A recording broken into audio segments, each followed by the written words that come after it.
Final panel of the afternoon, and that is Art and Play in the Prevention and Treatment of Dementia. And our first speaker will be Corinne Yarnell.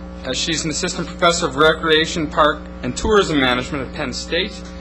Her research interests include play, leisure, older women's health and well-being, women and leisure across the lifespan. And her current work includes a year's study with the Red Hat Society, a leisure-based social group with 1 million female members. Our second speaker will be Ann Kolanowski.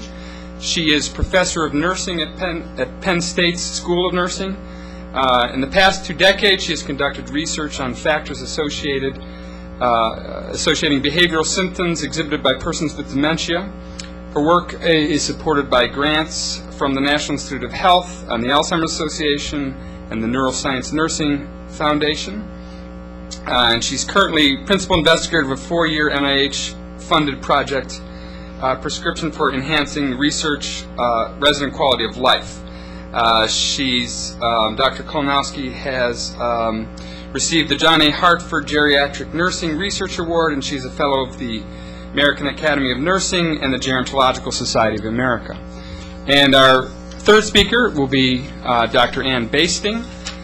Ann is director of the Center on Age and Community and associate professor in the Department of Theater and Dance at the School of Arts at the University of Wisconsin-Milwaukee. She has published widely on issues of creativity, theater, arts, and aging. In particular, a book called Figuring Age, The Stages of Age. And she's currently at work on a book called Forget Memory, Imagining a Better Future for People with Dementia. I'm guessing this because my printout, the end, the margin isn't right. So I'm filling in the blanks as we all do. Anyway, Ann has done much work, as you know already, if you were at our session last night, using the arts, using storytelling, theater, to engage people with dementia, particularly with the Time Slips project, which we heard about last night. And one of her latest works is a video production called Talk Back, Move Forward, which will be featured this evening. It's a fairly short video presentation, but she will also engage us in a discussion around that. That'll be this evening at 7:30 in Foster Auditorium of the Pattee Library. So, the panelist, Dr. Yarnell.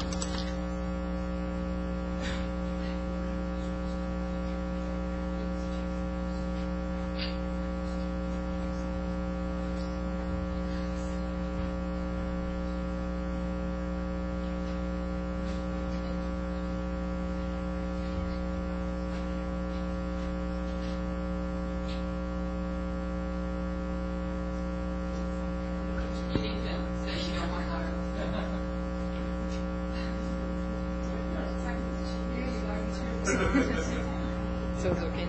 Okay, so I'm not very good with mics because oh.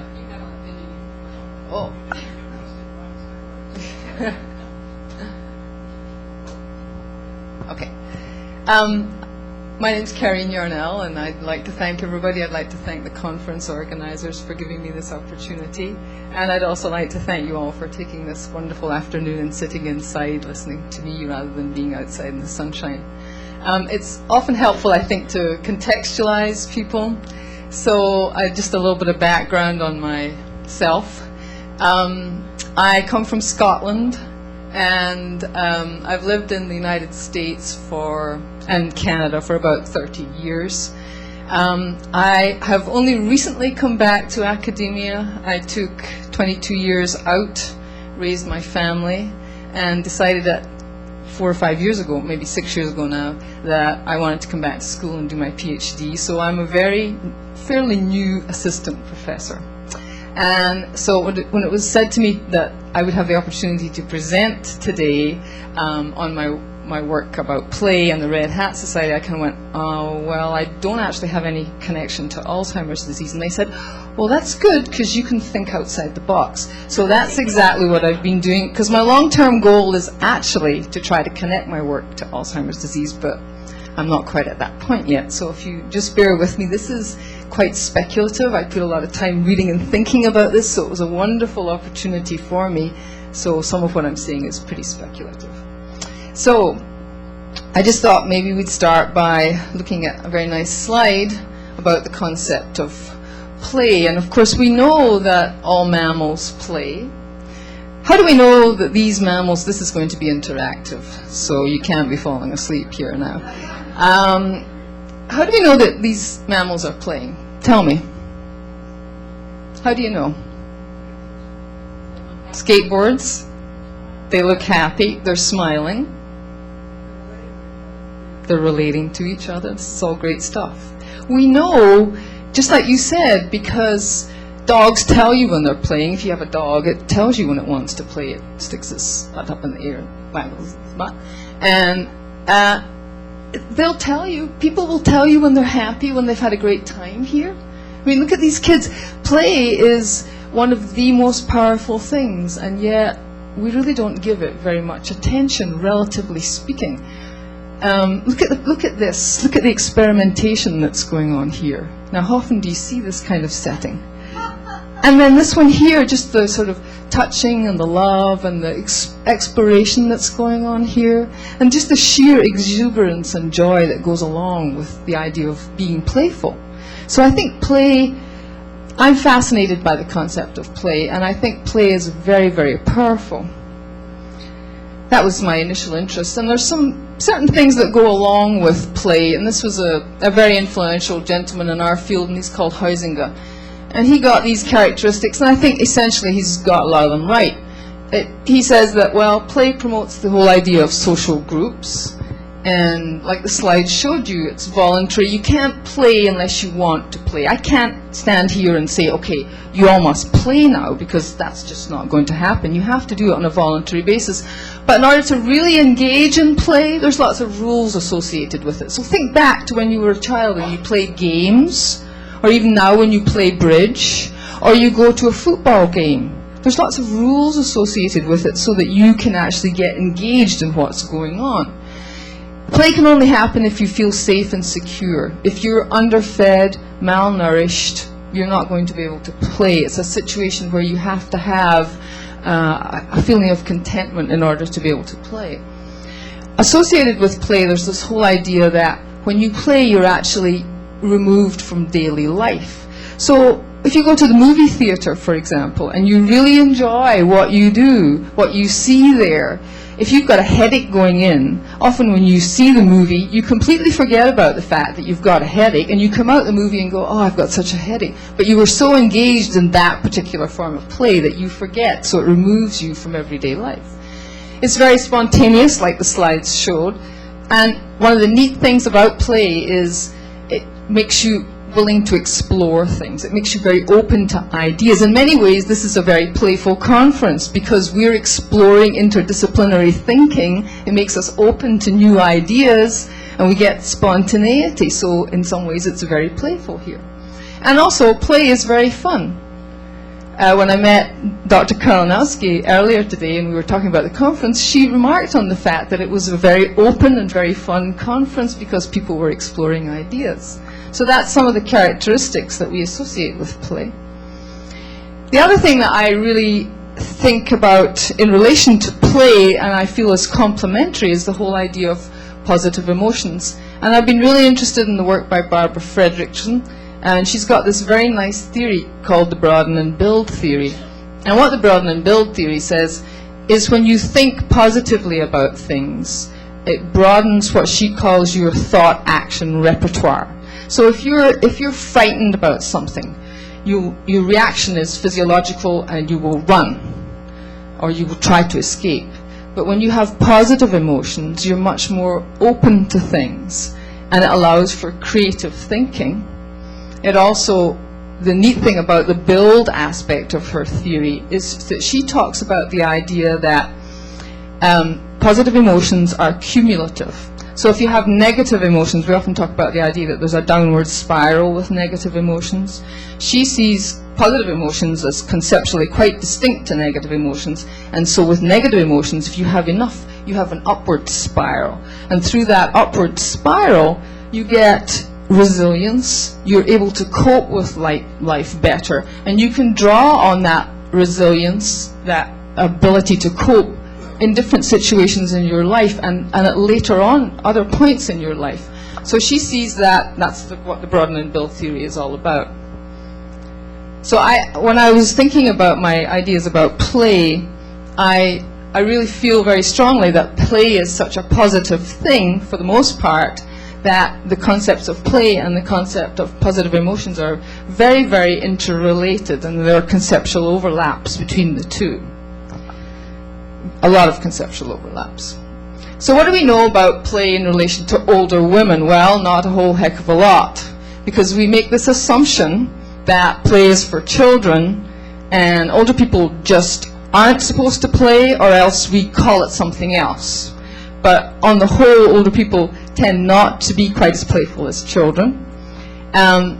There's very little literature written about play in older women's lives.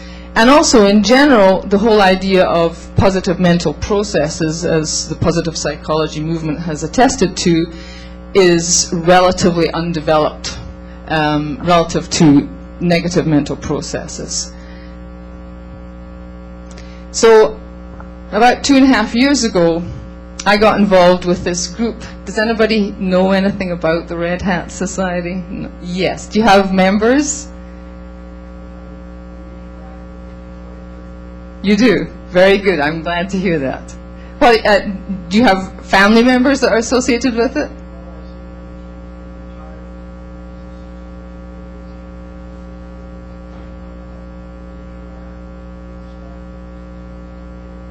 Right. There are actually, there's quite a lot of chapters that are in retirement communities, but it's an organization for women. Most of the women are over 50. You can be a member if you're under 50, in which case you're a pink hatter, not a red hatter.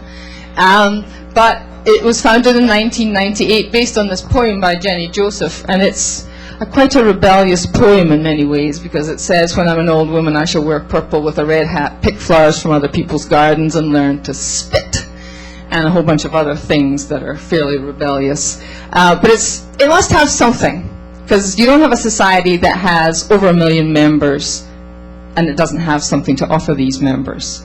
So I was very interested in, because their mission is actually to play and foster women's friendship. And so I thought, wow, this is a fantastic opportunity for me to further my understanding about the concept of play with the Red Hat Society members. So what I did was, with the help of some colleagues, we did an online survey of Red Hat Society members mounted on the Red Hat Society website. And just to show you how involved these women are, we had thought we would maybe get 1,000 responses in a month if we were lucky. Okay, so we put the survey up on the website, and at one point the response rates were coming in at over 100 an hour. So within 2 days, we had 1,500 responses, and we eventually stopped the survey after 10 days because we had 4,090 responses at that point, and these women really wanted to be part of the scientific process, which I thought was amazing. And part of the questionnaire had an open-ended question, and the open-ended question just simply asked, tell us about meaningful experiences that you've had with the Red Hat Society. Well, we had 1,695 responses that produced 750 pages single-spaced of text. So they really wanted to share what was going on in their lives and how meaningful this membership was to them. So the other studies we've done is, basically we've done a lot of participant. I'm a member. I've been a member for 3 years. So I'm really heavily involved in the Red Hat Society in various different contexts. This is just a few statistics or a sample from the open-ended question, just to give you an idea of what the profile is. So, of course, the first reaction is going to be, well, it's all white middle-class women. I want to dispel that myth right away. The women who wrote in the open-ended questions made a point of saying that they see the society as extremely diverse, but not diverse in the way that we would normally think about diversity.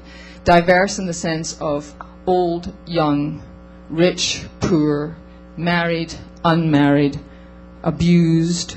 They talk about the phenomenal power to learn from other women from different segments of society that they would have not normally had exposure to. So the whole learning concept of it is very important to them. But you can see most of them, about two-thirds are married, and number of hats.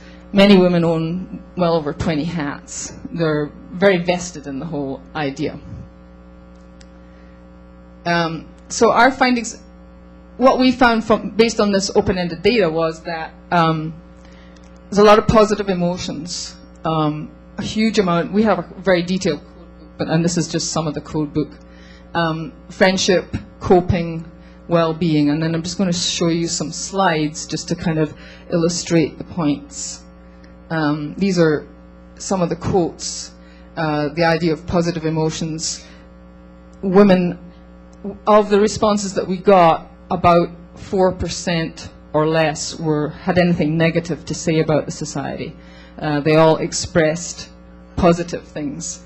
But each society has a chapter queen, and many of the queens responded about the fact that not only did they get pleasure themselves, but they also got pleasure in seeing other people come out of themselves and be happy. So here's some pictures. But I mean, this is very, you got to contextualize this. Think about the fact that these women are, 50s, 60s, and 70s, and think about when they were brought up. For instance, when I was brought up in Scotland, you did not wear red. Red was for hussies, So a lot of these women have similar backgrounds, and this is really very defiant for women to be dressed like this, and short and lips, and so the sort of almost mockery of femininity and laughing at themselves. But the whole idea of fun and laughter is very, very important to these women, because they talked about the fact that in the middle phases of life, for them, fun and laughter was absent, and now that they're older, they are really able to engage in it again. Friendship, the idea of sisterhood, of love, of having general friends, but a number of girlfriends, and then a lot of general friends, and a world of ladies. Think about yourselves if you're a Penn State alum. When you walk into a football game, or you walk somewhere in Greece and you see somebody has a Penn State shirt on, you automatically know that you're part of that group. Well, the Red Hat Society is so distinctive that when you walk into a room, you know Red Hat societies when you see them, and people feel an automatic bond to that sort of thing. The whole social connection bit. You can see here it's very rule-bound in many ways, but in many ways for these women it's very liberating at the same time. So even though you have to wear gloves and a hat and all that sort of thing, it still becomes very liberating and very defiant in many ways. This one is slightly, I should have warned you ahead of time, this is a plastic, it's not real. But I think it really is expressive of how these women want the opportunity to be able to be self-expressive, which is for something for many women that is not socially acceptable. To be for older women particularly, to be expressive like this and to play like this is not something that our society considers acceptable behavior. And also just the whole sheer excess of the whole openness or exploration with dress, which I think is very important.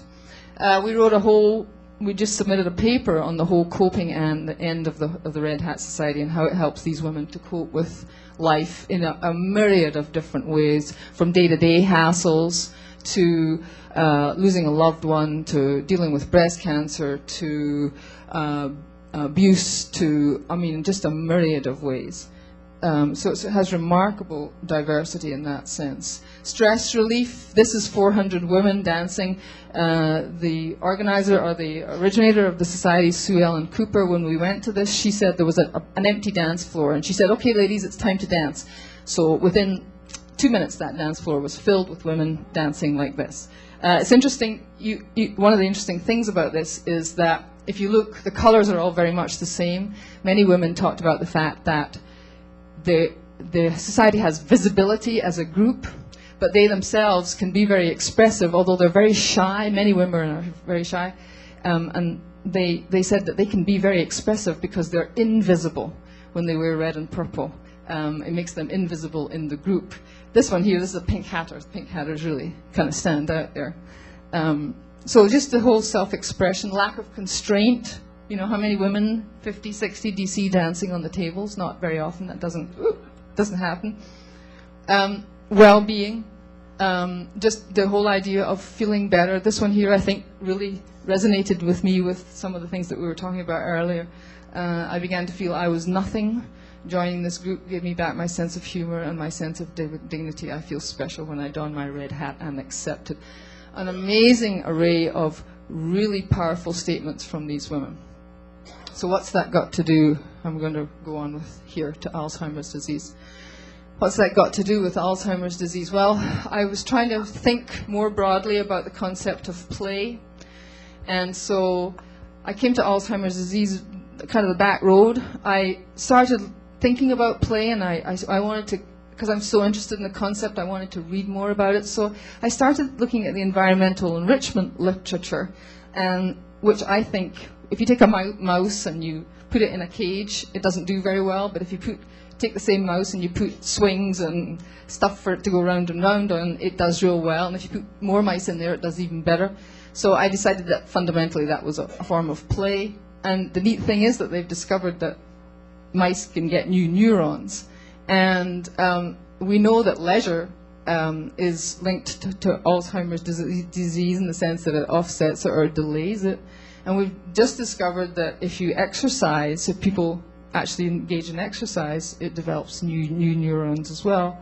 And one of the big things that really struck me about what I was looking at was that the contribution of play and leisure theory to actually helping us understand the delay or offset of Alzheimer's disease is really very limited. We know that leisure is in somehow linked to Alzheimer's disease, but if you actually look at whether the theory has been looked at, it really has not.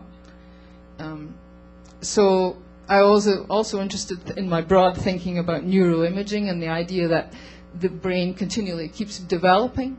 And so I also found some work by a gentleman called Davidson at the University of Wisconsin, who talks about the idea of emotional regulation leading to resilience and well-being. So these sort of concepts are out there, and I'm trying to work towards linking them with my work.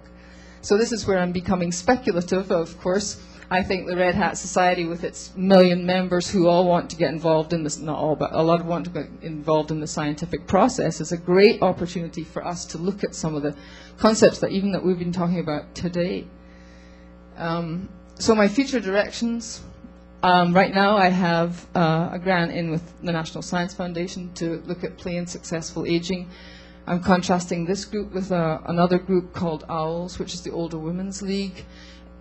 Red Hat Society's focuses on play. OWLS is on looking out for women's needs in society.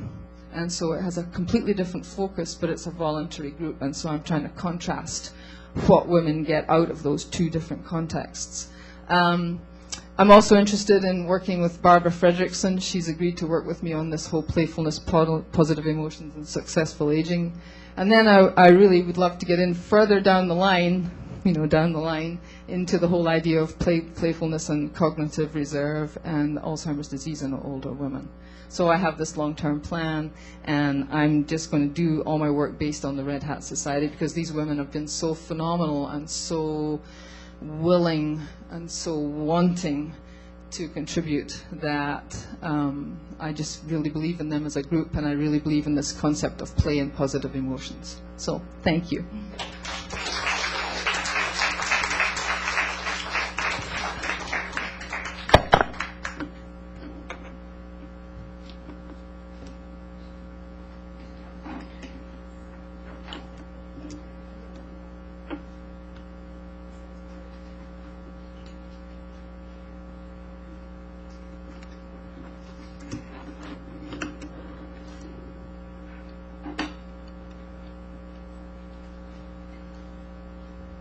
Corinne, you're giving me some ideas for my nursing home residents.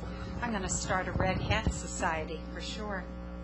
Okay, well, good afternoon, and I'd like to thank you for inviting me here to speak to this broadly diverse group and to share some of the work that I've been doing with my colleagues.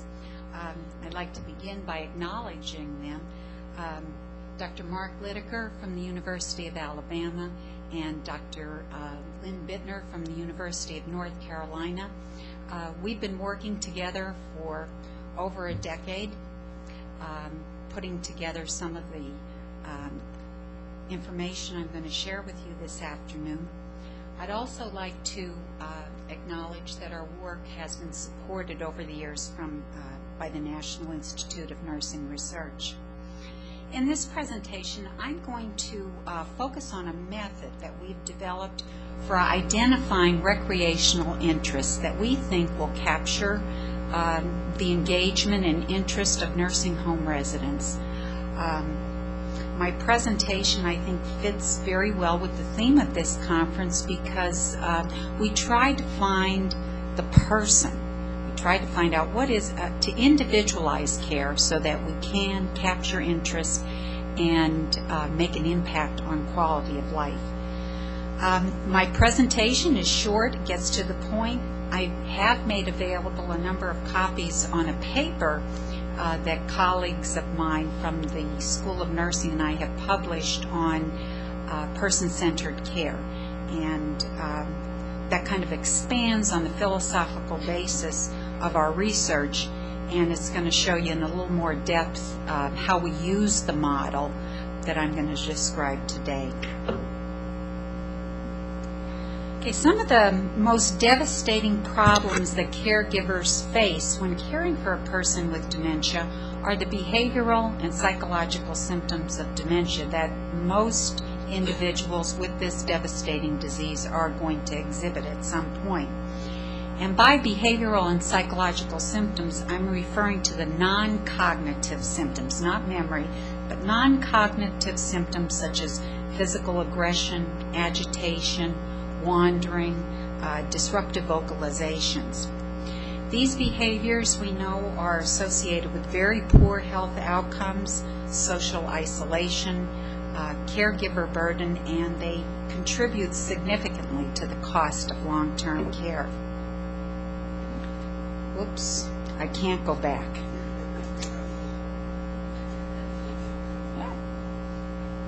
Thank you.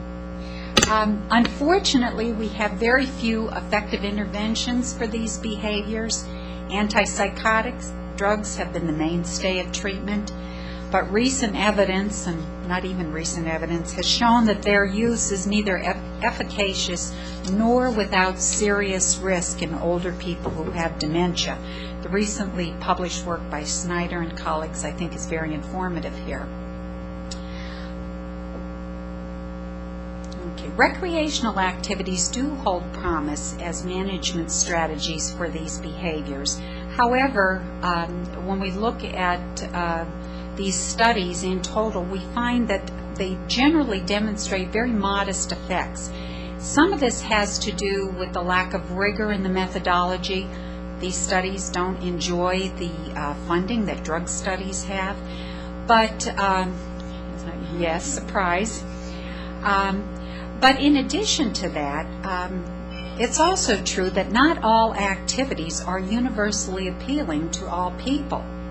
And one problem that we do have is a lack of a good method for identifying individual interests of nursing home residents who have problems communicating what their preferences might be. Now, investigators like Linda Terry have developed lists that can be used by knowledgeable informants, by family members, to identify pleasant events or activities that people have enjoyed in the past. And they're very useful. However, this approach does have some drawbacks. As people lose skills, as the disease process progresses, oftentimes they can't engage in activities that they liked in the past. And we're also finding in our work that many people in this present cohort of older adults never really engaged in leisure activities. They were either homemakers or, they worked during the day, and that was their life. So, we have to figure out another way to get at this. We know from research that interests are an expression of personality. And I will tell you right now, I'm not in that picture either figuratively or literally. And activities become interesting when they meet needs related to personality. But we have lacked a theory on the interest of people who have dementia. And we feel that this lack of a theory has made our prescription imprecise, and it has, when we look at studies that have tested their effectiveness of activities, we don't get as robust an outcome. It doesn't have its big effect size. Now, some time ago, my colleagues and I published what we call a Midrange Theory on behavioral symptoms of people with dementia. And we call this, it's a long tongue twister, the Need-Driven Dementia-Compromised Behavior Model. And in this model, we conceptualize behavioral symptoms not as problematic. We take that label off it, but we look at them as preserved remnants of earlier behavioral patterns that are triggered by unmet needs. Behaviors like aggression or disruptive vocalizations, agitation, are seen as the individual's way of communicating an unmet need. Things like social isolation or boredom, for example. In studies that have looked at what people do in nursing homes and in our own work, we find that about 85% of the time, people are unoccupied. They're sitting there doing nothing. So humane care in our model demands that care providers identify and address the unmet need rather than extinguishing the call for help with sedating drugs. So the emphasis now shifts from managing behaviors to meeting individual needs. The consensus statement on improving mental health care in nursing homes by the American Geriatric Society and the American Association for Geriatric Psychiatry endorses this approach and the use of non-pharmacological therapies as a first line of treatment for the behavioral and psychological symptoms of dementia. Now, in the model, this is the way we conceptualize these behaviors, we feel that they're a reflection of an interaction of relatively stable background factors, things like neurological factors that are associated with the disease, cognitive abilities, particularly language ability, health status, and that would include their physical functioning, and psychosocial factors like premorbid personality. These background factors we see as interacting with more changeable proximal factors, and these include things such as physiological and psychological need states, things like hunger, thirst, or pain, as well as qualities of the physical and social environment. We know that lighting, noise, or how crowded an environment is can have an effect on people who are in those environments. Background factors, we feel, shape the more enduring patterns of behavior, while proximal factors might induce a need state. And it's the interplay of these factors that produces behaviors. The most integrated response a person can make, given the limitations imposed by the disease, the strengths preserved from their abilities and their premorbid personality, and the constraints or the supports that they're given by their environment. So we took this model and we use it to prescribe activities that are tailored to each individual that we work with. And they're tailored in a way, we hope that they are, so that they provide a physical and social environment that is most supportive. And we're actually targeting periods when people are bored, they're doing nothing, so it's, the recreational activities that we're introducing. First, these activities need to match the resident's current cognitive and physical functioning ability. This is a no-brainer, so that they are appropriate for his or her skill level. We know from research that skill-appropriate activities not only facilitate engagement, but when people are absorbed in activities that match their ability, they experience more positive emotions. Second, we match activities to interest, and we identify interest by a systematic evaluation of two personality traits, extroversion and openness. We worked with Paul Costa from the National Institute of Aging. I'm sure some of you know him as the author of the Neo Personality Inventory. And he's come up with a style graphs for different style of interaction. And style of interest. Style of interest is really an individual's lifelong preference for certain types of activities. And if you look at people's personality traits, extroversion and openness will kind of give you an idea of what they might, broad categories of what they might like. Extroversion reflects the amount of social stimulation that people prefer. Like people who are a little bit higher on this particular trait or are more extroverted are outgoing, they enjoy being around people, they like a lot of physical activity.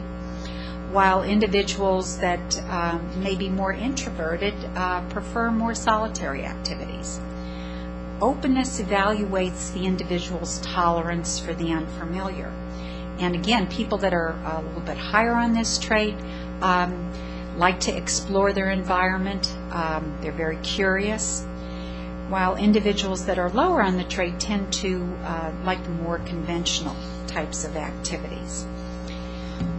We feel that, or we've hypothesized in our work that when activities match both the individual's functional level as well as their interest, as identified by premorbid personality, they meet needs by providing an appropriately stimulating physical and social environment. And they will result in greater engagement, more positive affect, and fewer behavioral symptoms.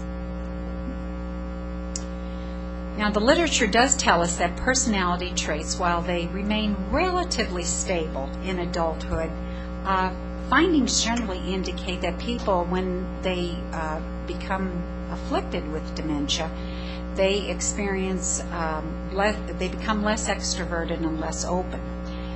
However, across all of these studies, if you take a closer examination of the data, it does support the persistence of certain facets that make up these traits and that comprise style of interest, maintaining both rank order as well as mean level of stability.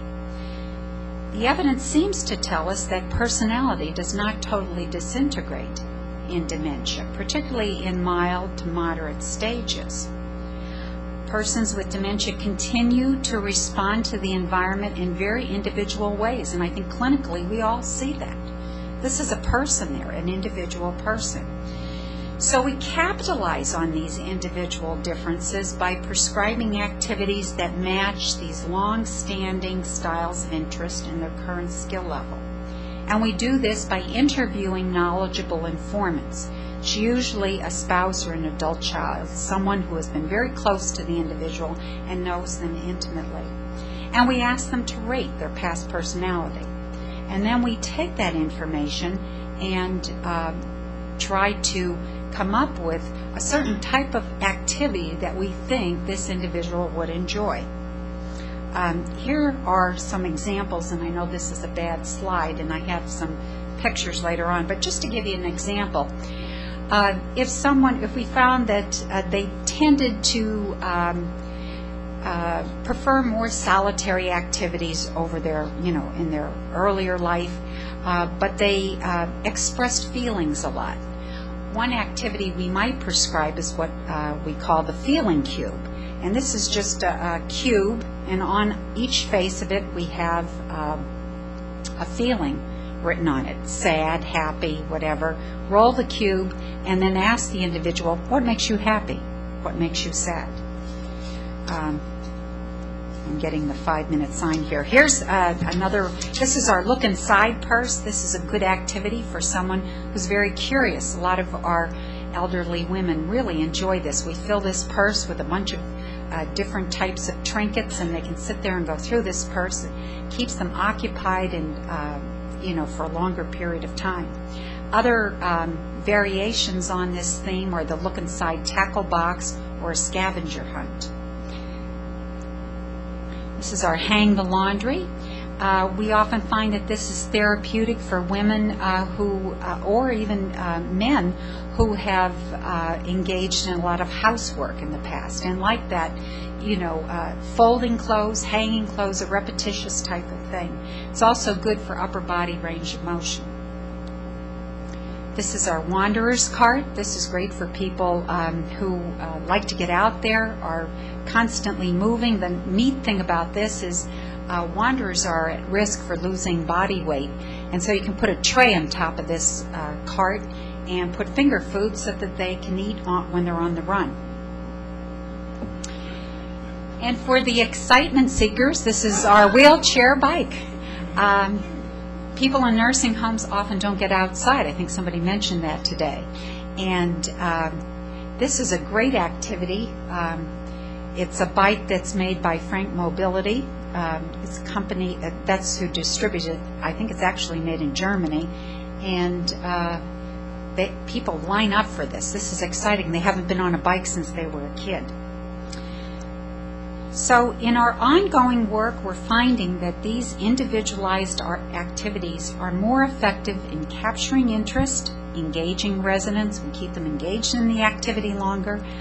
We find that they express more positive emotions, and we are able to reduce behavioral symptoms. And we feel we're able to do that because we're meeting individual needs expressed through personality. So in summary, our approach really challenges the idea of loss of personhood in dementia and does bring quality of life to individuals whose identity is often overshadowed by a disease label. So thank you very much.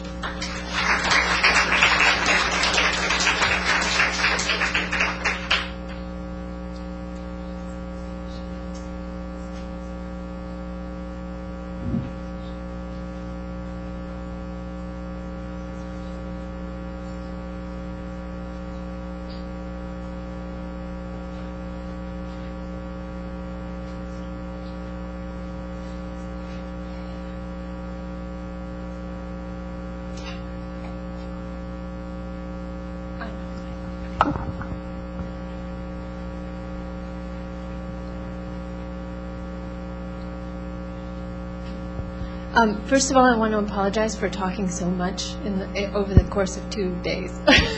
And I want to assure you that the conference people actually asked me to do it. So for those of you who heard me last night and are going to, I didn't think we were talking about the order of this session, and I should have thought, if I go last, then you're going to hear me next, too. So I apologize for that. But I'll try to say different things so I don't put everybody to sleep. And thank you so much, not just for inviting me here, but for having this. It's really, I think we just keep turning the prism in different ways, and it's really, I think, been a fruitful discussion so far. I look forward to more. Now I forget how this thing works, so. No, wrong way. Yeah, I'm just pushing the wrong arrow.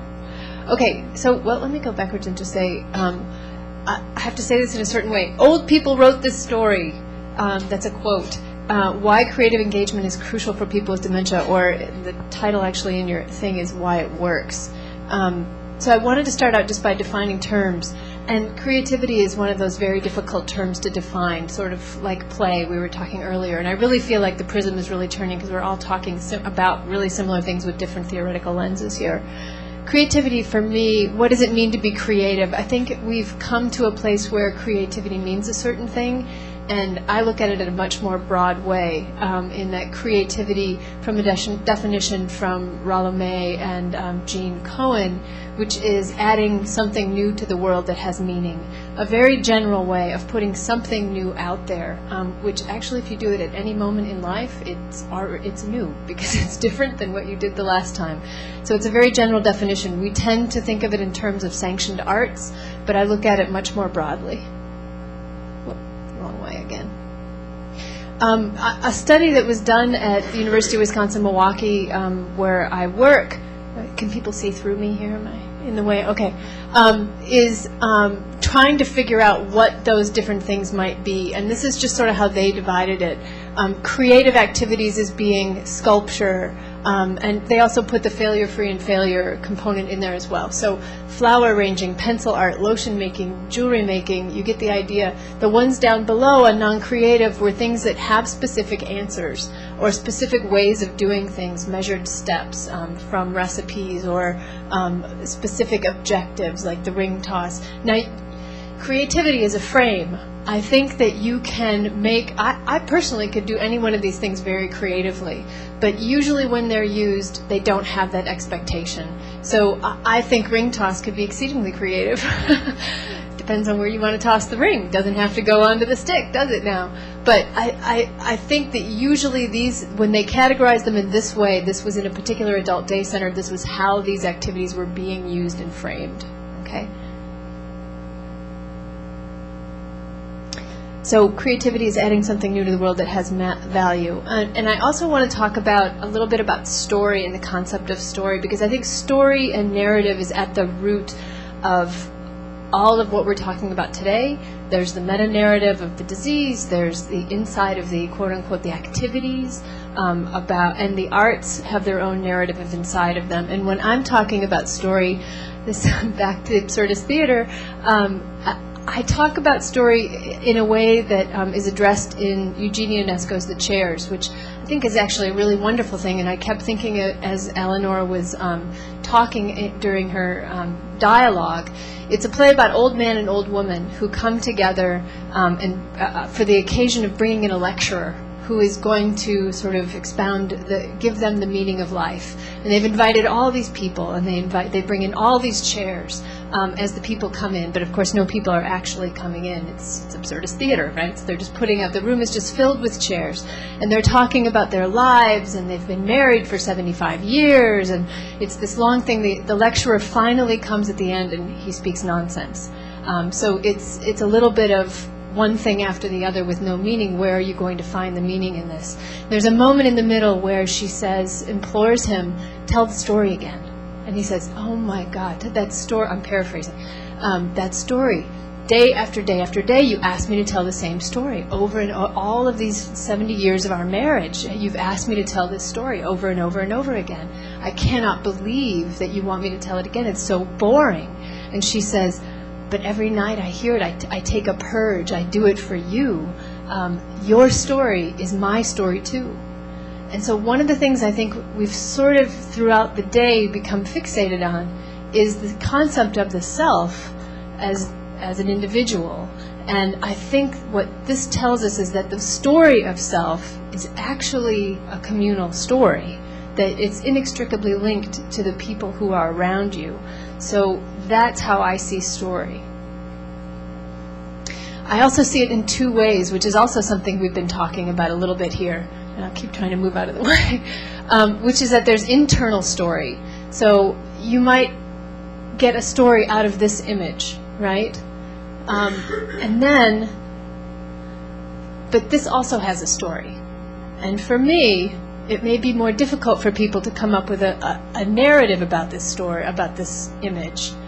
But for me, my narrative is going with my husband before we were married to the museum where not this Pollock, but another Pollock was, and we would lay on the bench upside down and look at the painting until some guard would come over and yell at us. And the idea for me of sort of the concept that's larger than this picture is the external story for me. And I think there's, just like we were talking about multiple selves, there's multiple stories and multiple layers of stories that you have inside, and if it's meaningless in one story, there's the meta-narrative and the meta-narrative and the meta-narrative. There's multiple stories that are happening that are linked by who is there.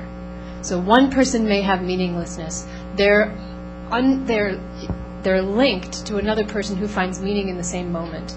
So you can't extract them or have, as somebody said, one read on something. It's always linked to another narrative. Definition of terms, here we go. Why is it important? Now, a study that we did on the project that I talked a little bit about last night, which is time slips, which is creative storytelling, group storytelling with people with dementia. We did it in 20 nursing homes, 10 in Milwaukee and 10 in New York, or no, North Carolina. That was in North Carolina. I forgot. We looked at very specific questions for this project. Does time slips increase job satisfaction of staff? Does it decrease staff burnout? Does it improve staff attitudes toward people with dementia?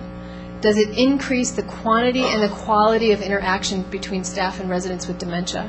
So we were not looking at, does it improve their mini-mental? We were not looking at, does it raise or lower cortisol levels?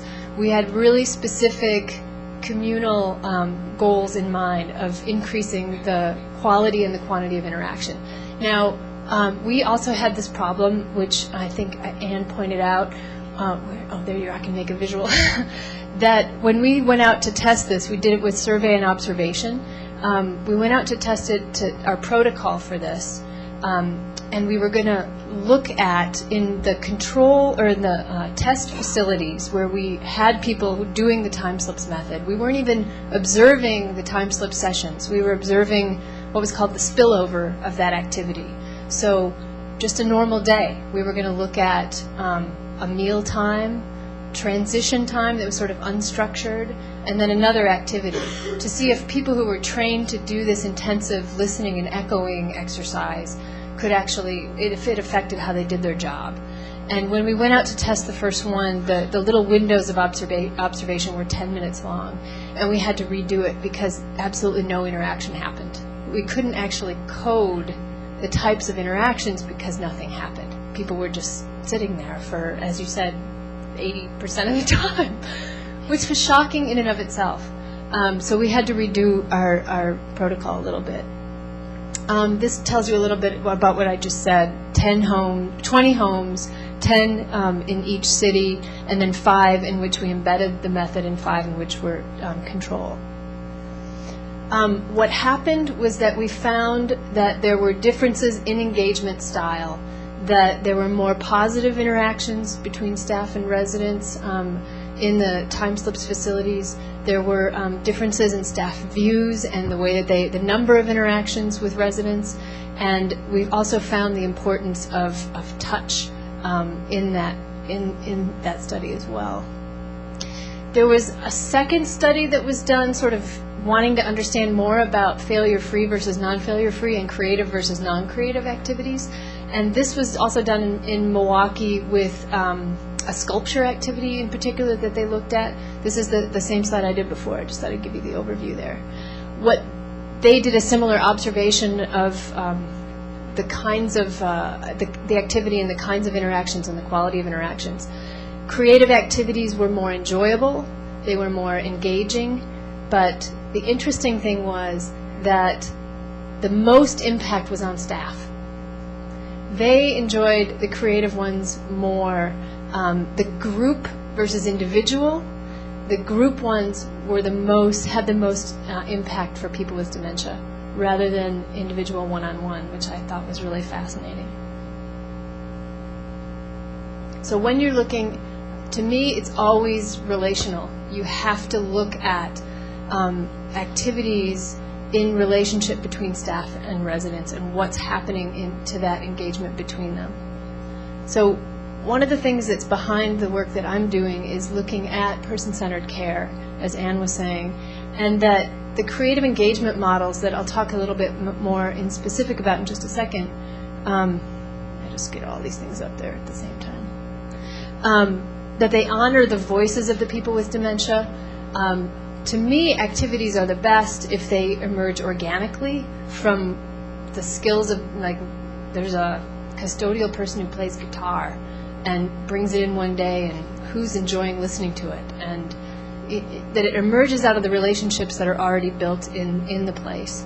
But then you can also sort of encourage people in a certain direction as well, that they honor the voices of people with dementia, that they honor the voices of their care partners, whether that's family, volunteers, the chaplain, the staff, whoever it is, because they're in a relational situation.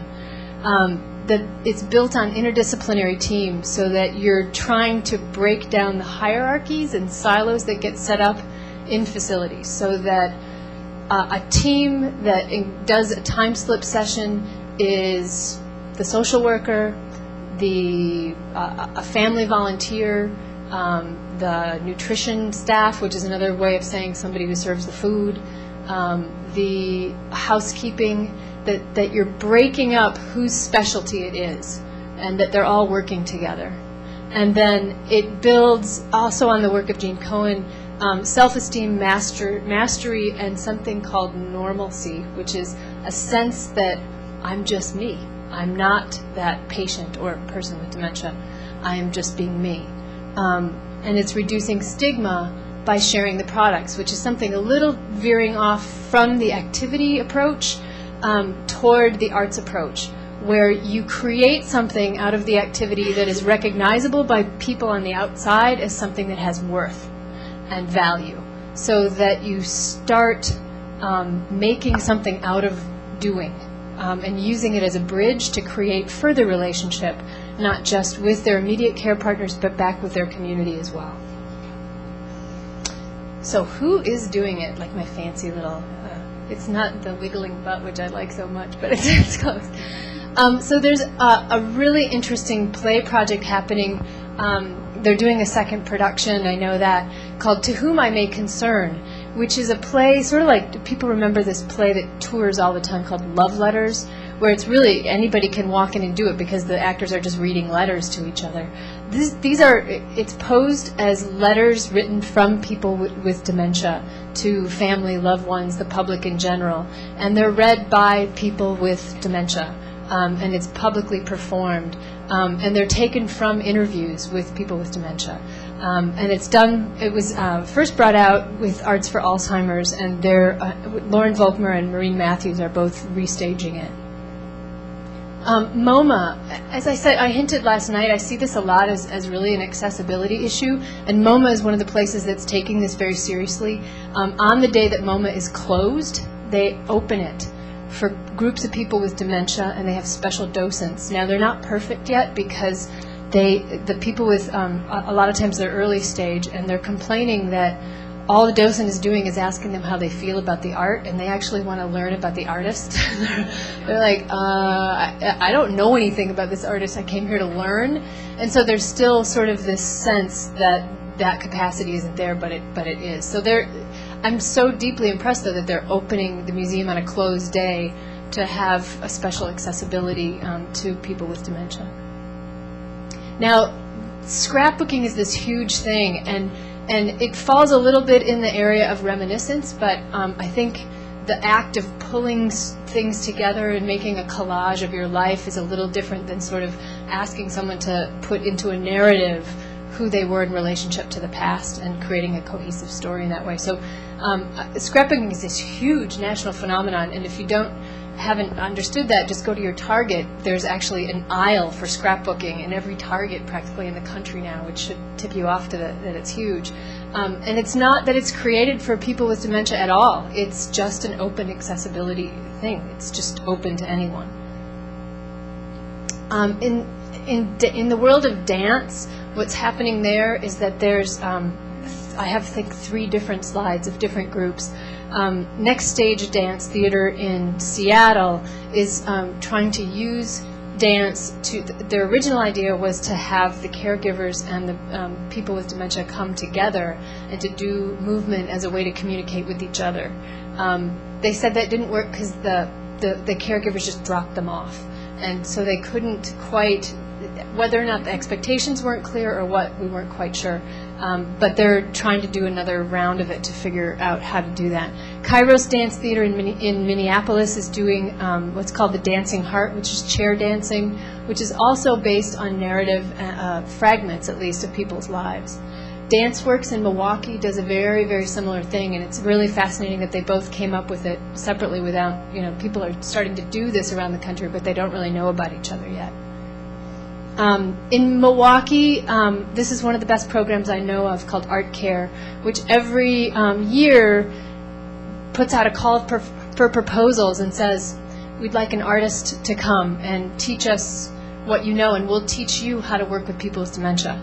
And so there's no expertise. There's no art therapy degree needed.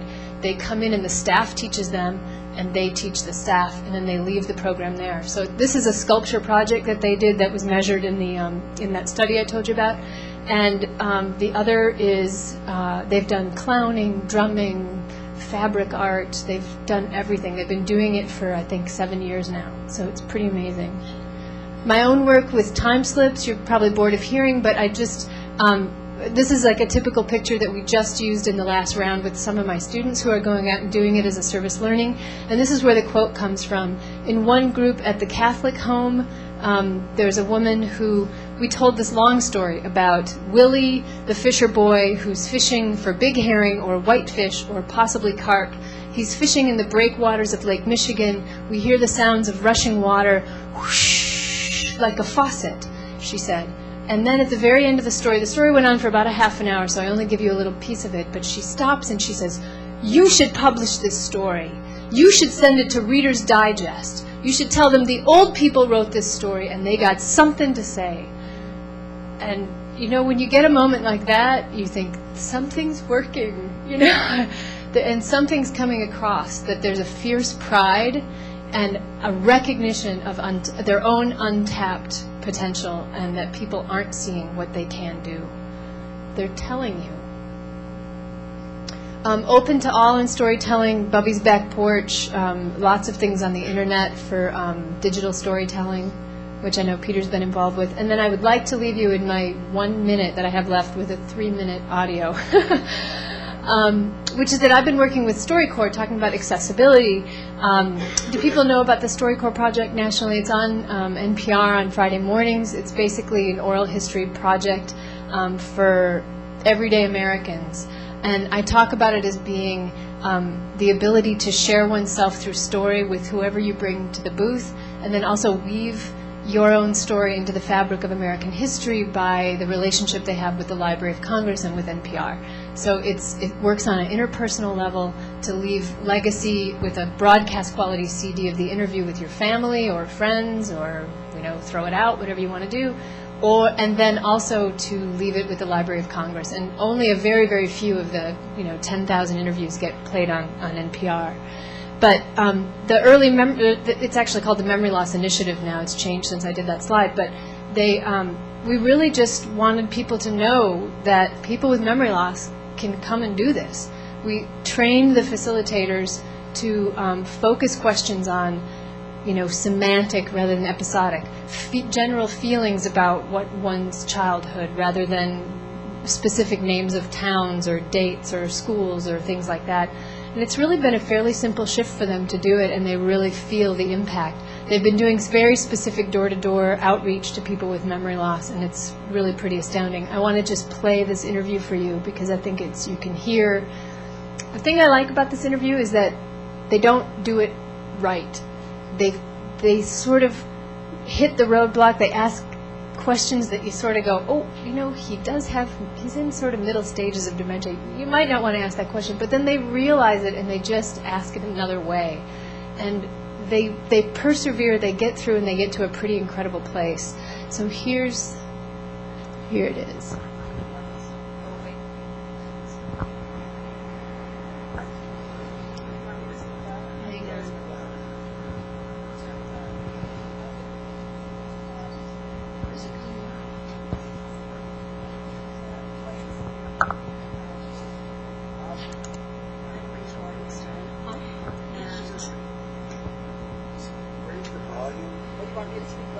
He's not picking it up.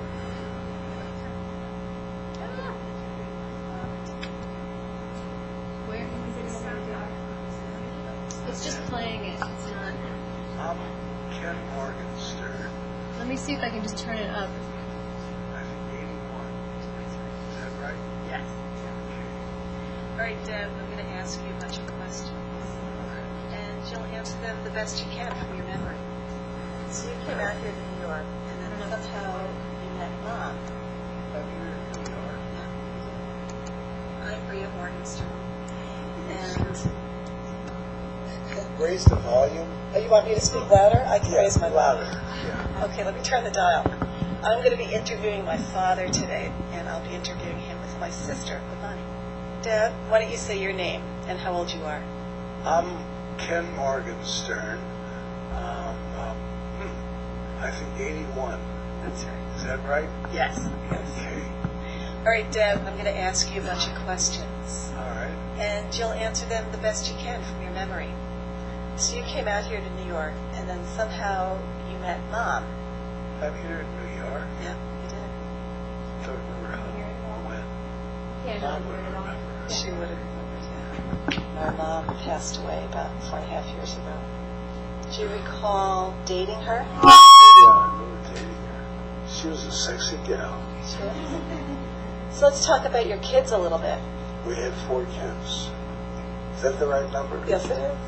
Good. They were great. Who are they? You, who else? There's Priya, Babani. Priya, Pavani, and there's a man in there. David, Dad. David, yeah. David's not going to be too happy when he listens to this, Dad. Who's the best kid? David. He was actually the best kid. No, he He definitely was. And you see us all a lot still, right, Dad? Dad? What? Priya was asking if you still see us a lot. See you a lot? Yeah, are we in your life? Sure. What are you talking about? We're just asking you a question. Yeah, what's your life like now, Dad? Oh, it's a wonderful life. I get up in the morning, go to sleep at night, and in between 3 meals. What's wrong with that? It's a nice thing that it's so easy to make you happy, Dad. I'm very much like, I think, my father. He was an easygoing guy. You know, people used to call him Happy Harry. And I had a lot of his characteristics, I think. Dad, was there anything that you wished you had gotten in life that you didn't get? Anything I wish I had gotten in life? Yeah.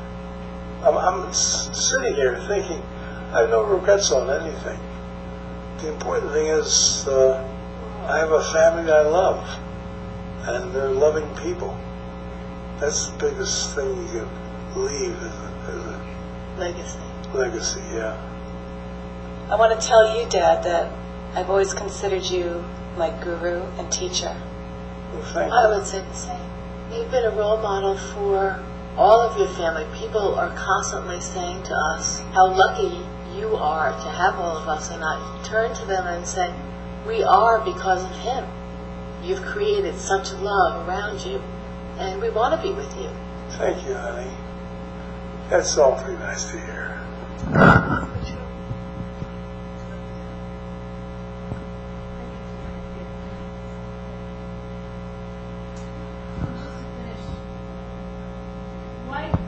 Why don't we do this? Stop that.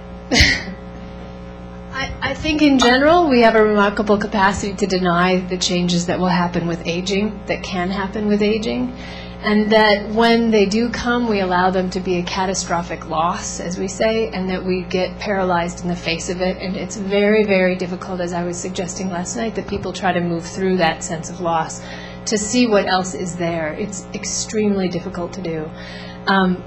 There is an assumption that growth is impossible in the face of that intense loss. Whoops, now I'm standing in front of that.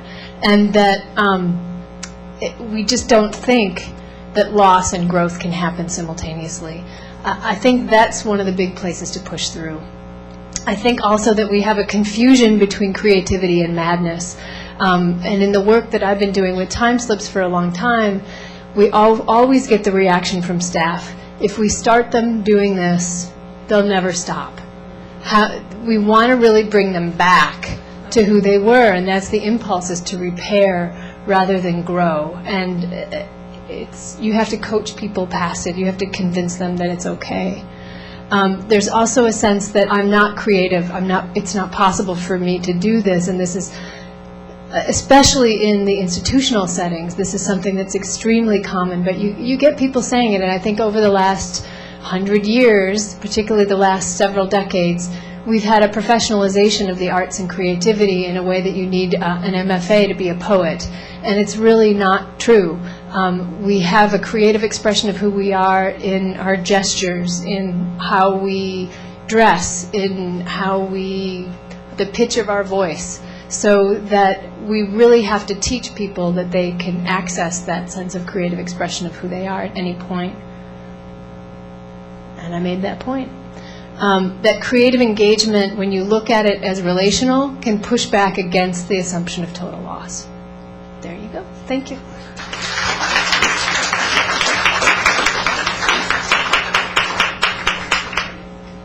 We can take a few minutes for some questions. If Karine and Anne, if you want to, Anne, if you want to go up to the table, that'll be easiest. We have a question. Hi, I enjoyed this panel very much, and I moved to try to quickly describe something that I've seen in my wanderings of being invited to give talks, and just wonder whether or not you have seen anything like this elsewhere. This is something I saw in an assisted living facility in Ridgewood, Connecticut, and the facility is owned by a group in Wellesley, Mass. That's gone into big business of buying up individual assisted living facilities and sort of, making a product, which I didn't love. But this is their flagship product. And they have a unit within the assisted living facility that's just for dementia, a very, like a town square, so that no matter where you move, you come out safely.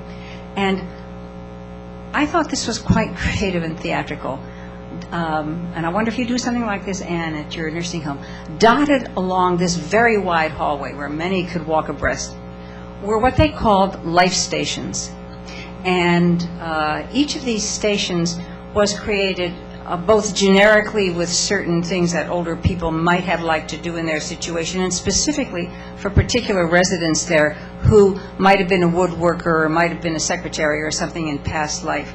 So there was a workstation, with a typewriter, and another one with a village store, a very Connecticut village model, a woodworking station where you could hammer and do things that were safe.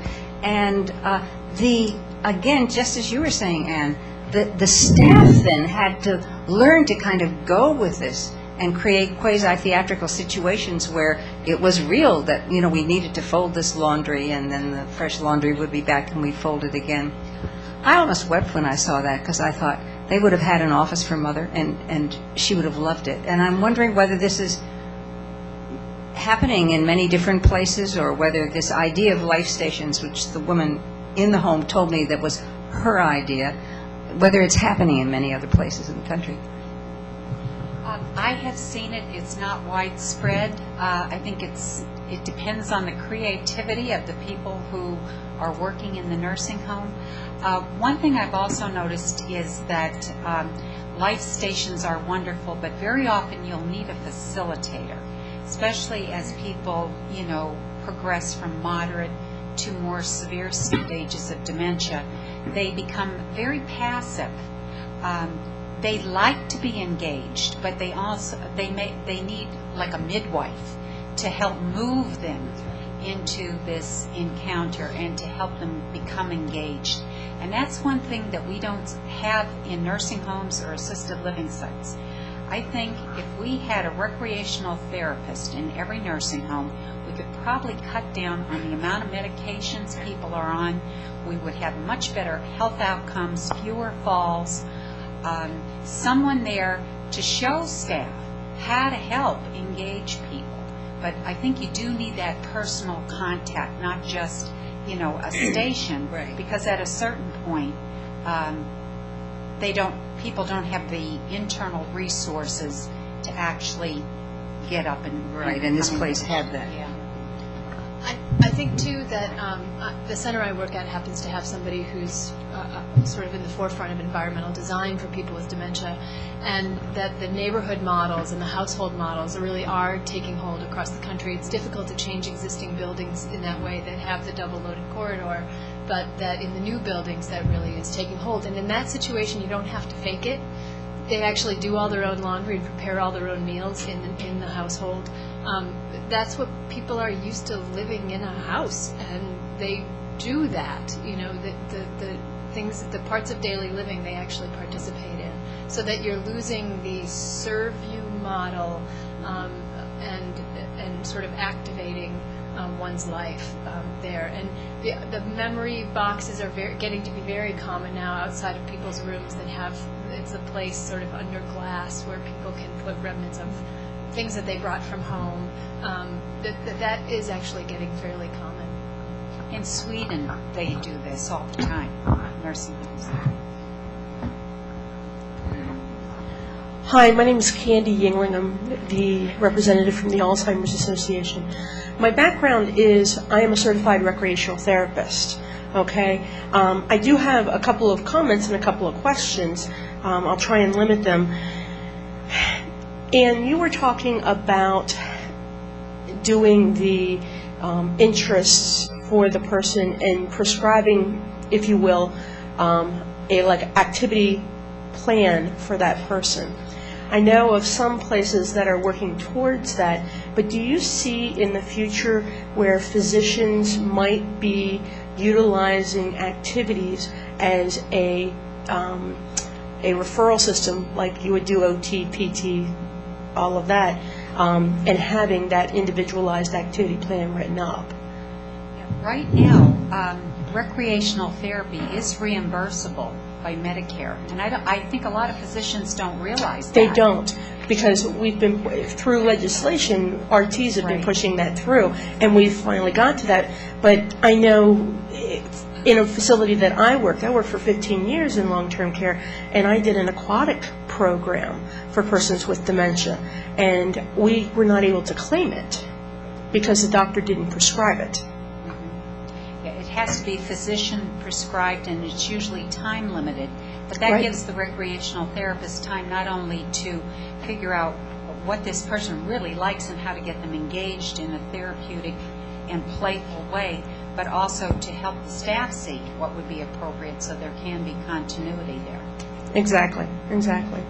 And the last thing I just wanted to make a comment on, has anybody heard of the play Taking Leave? Fabulous play.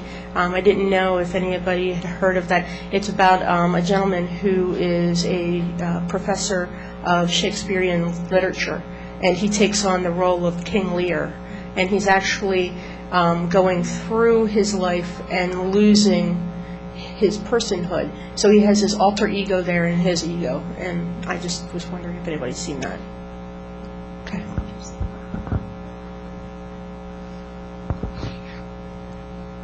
Thank you. Quick question. Just a little confusion to Anne and to you as well. You talk about disruptive behaviors, and the problematic here is dealing with disruptive behaviors through personality-appropriate activities, and you talk about creativity rather than just the leisure activity as a kind of arts and crafts, going a bit beyond that. So I'm a bit confused sometimes about the relationship between the two. So if someone played ring toss by shooting the rings all over the place, and then pulling their pants down maybe as well, just as part of the fun, and that was their creative expression of ring toss, but that would also be a disruptive behavior, I take it, would it not? So I'm wondering about where you divide the line between a disruptive behavior and a creative behavior. Well, the disruptive behavior, we try to get away from that terminology. It's disruptive maybe to the staff. I don't know how disruptive it is to the person if it's playful. In fact, we just had a situation 2 weeks ago in our clinical area where we were doing like an exercise to music. And this woman, she had no bra to wear. The laundry didn't bring it up. And she was flashing everyone. And we're videotaping this. Everybody thought it was funny. Everyone who was in the group laughed. The individual who was the camera person, who happened to be male, almost dropped his teeth. But we said, hey, she's having fun. This is not harming her or him. It was confidential. So if there's no harm. I mean, you could just say it's like pornography, when you see it. The boundaries are always going to be blurred, and it's always going to be a contextual issue. We had a storytelling session once where it was a picture of a woman with an umbrella standing at the edge of a skyscraper, and the first response out of someone's mouth was, she's committing suicide. And the social worker almost, ran to the phone, it just panic-stricken. And what's going to happen? And do we shut it down? And does she need individual treatment? And and the next answer was, she's jumping to the next building to have tea with her friend. And in the social context, it repaired itself almost immediately and wove in all the responses and really validated all the emotions that are there. I also want to say, too, that I think that the creativity approach allows you to acknowledge, I just personally was at the Milwaukee Museum of Art and took my 5-year-old through the Francis Bacon exhibit. And at the end, in the gift shop, had to explain why there was an ear on a keychain for Vincent van Gogh. Art is not happy. I was thinking about it in the way that we want to measure things for this profession, and the way that the profession wants us to measure things. We're trying to help and make positive and do these things. And art is not that way, and creativity is not always that way. But that the group can contextualize it, and you can handle multiple emotions in that situation. So I don't know if that answers, but it goes back to sense of context. We have time for one more brief comment or question. No. Peter, bound to be brief. Me brief.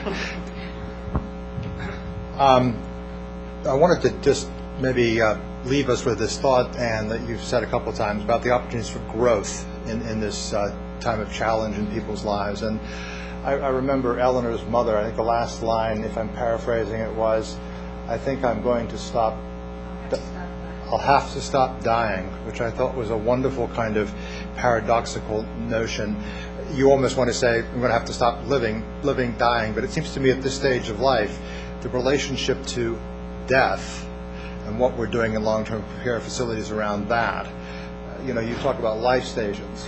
What are the creative, growth-expanding opportunities for the art of dying, for playing with dying, for developing a personalized routine around death? Because it seems to me that ultimately, Alzheimer's, what we call Alzheimer's, is a challenge to our aging and our challenge to our mortality, and that needs to be addressed in this kind of creative spirit that we're talking about here. Well, that's all the time we're going to have this afternoon. Oh, I apologize. I was going to say, I also think that I've been fascinated with reading a lot about terror management theory lately, and the idea, terror management theory, that really posits the primal fear of humankind as death. And I really think it's not that. Maybe it is for college students, who are the ones that they study in terror management theory, but when it gets to later life, I think the primal fear is meaninglessness. And I think we switch from Becker to Frankl. I think something happens over the course of the life that we switch that way. So I think in any moment that you look at it in relation, I think that the younger people in the facility are exercising their terror of death in not wanting to deal with it or help facilitate people through the dying process, and that the people who are communicating fears and anxiety and boredom are communicating a fear of meaninglessness. And I think that's what's happening in relationship in those facilities. Okay. Thank you very much. Please, everyone, we hope we'll see you tonight at the